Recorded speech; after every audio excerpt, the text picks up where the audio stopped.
Happy holidays, everyone. Welcome to the news. We're V, Rushma, Kaylee, and Megan. And today, brace your L's for a wild sleigh ride through our 4 current news stories. Let's go to V for the local news about genetic study. Here in Milwaukee, there are at least 14,000 veterans registered to donate their blood in order to further research for diseases like cancer and diabetes. These folks were already selfless to begin with when they volunteered to fight for our country, and they are continuing to do so by stepping up to advance genetic study. Researchers usually ask for volunteers in order to collect data. However, since there is not much consistency when you test a group of volunteers, the data obtained is usually not the most accurate. This is why testing veterans is more preferable. They have decades worth of history under their belts and lab tests and prescriptions available due to the constant checkups provided by the VA medical system. Secondly, veterans are more preferable due to their experience when it comes to stressors. They have been found to alter genetics, and veterans returning home go through psychological and environmental stressors. Mental health issues like PTSD and schizophrenia and physical issues, heart disease and kidney disease can be found in large percentage of the population of veterans. Even the ringing and bomb explosions can help further their research. However, since there aren't many women enlisted to serve in combat, the data is inconsistent in this case. According to the physician and director of the Million Veteran Program, roughly 8.7 American veterans are male, and about 8% of the participants in the Million Veteran Program are women. This means that the data collected is more skewed towards males, but that does not mean that they aren't diverse in other ethnicities. Veterans are willing to put their time into something that is for a good cause. A Navy veteran named Brewer said to Journal Sentinel, "When I saw the program, I was interested in what it was. I was gung-ho. There are still many men and women out there willing to fight for our lives, even when they're not serving in the military." For more information, go to the website on the screen or call the number. Now let's go over to Reshma to get the news on Matt Lauer.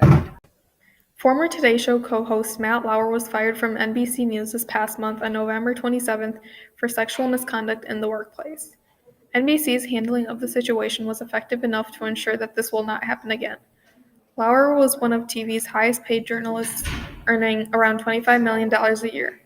NBC will not be paying out any of the millions remaining on the Fire Today Show host's contract, which ran through 2018. A statement released by NBC News chairman Andrew Lack reads, "While it is the first complaint about his behavior in the over 20 years he has been at NBC News, we were also presented with reason to believe that this may not have been an isolated incident." NBC corrected later in an additional statement, "No one in the current administration knew anything about Lauer's behavior prior to Monday night when a complaint was filed by a woman colleague accusing Lauer of sexual misconduct. But apparently the misconduct began in Sochi during the 2014 Winter Olympics, after which 3 women had made complaints and had been ignored."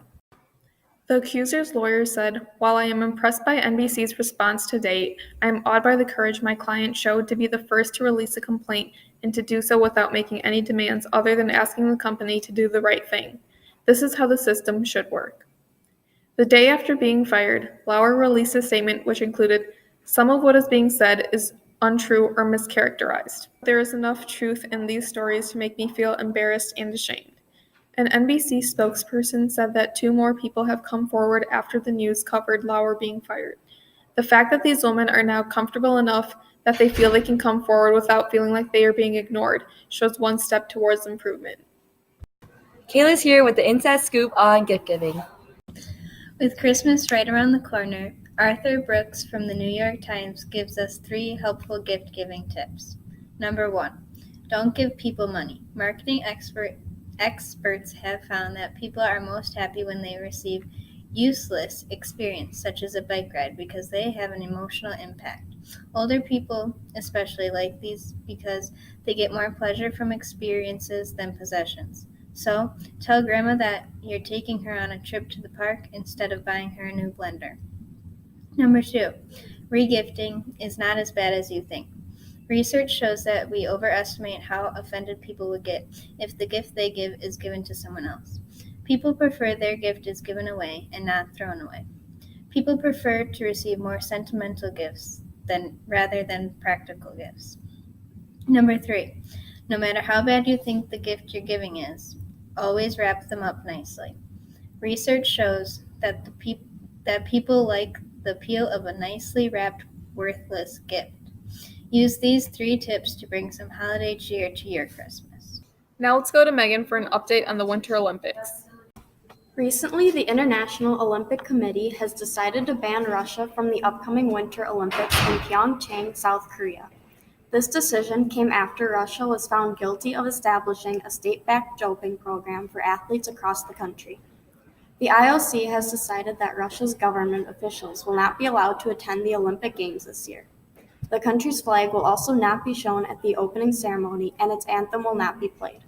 The IOC will also appoint a panel to decide the eligibility of each athlete from Russia. An athlete will be eligible if they undergo rigorous drug testing and do not have a history of doping. Those that are eligible will be able to participate in the Olympics. However, they must wear a neutral uniform and will not directly represent Russia. They will compete under a neutral flag and will be referred to as Olympic athletes from Russia. Because of this, the official record books will show that Russia won 0 medals. The Russian Olympic Committee has also been fined $15 million, which will be used to drug test international athletes. This was announced after a meeting with IOC officials, Vitaly Smirnov, a former Russian sports minister, and skating champion Evgenia Medvedeva.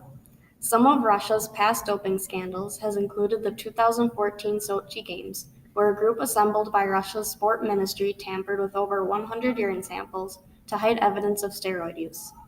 As a result, over 24 Russian athletes were disqualified from the Sochi standings, and Olympic officials are still sorting through and reassigning medals. Thomas Bach, president of the International Olympic Committee, has said that at the upcoming Games there will be a special medal ceremony that will reassign the medals from Sochi.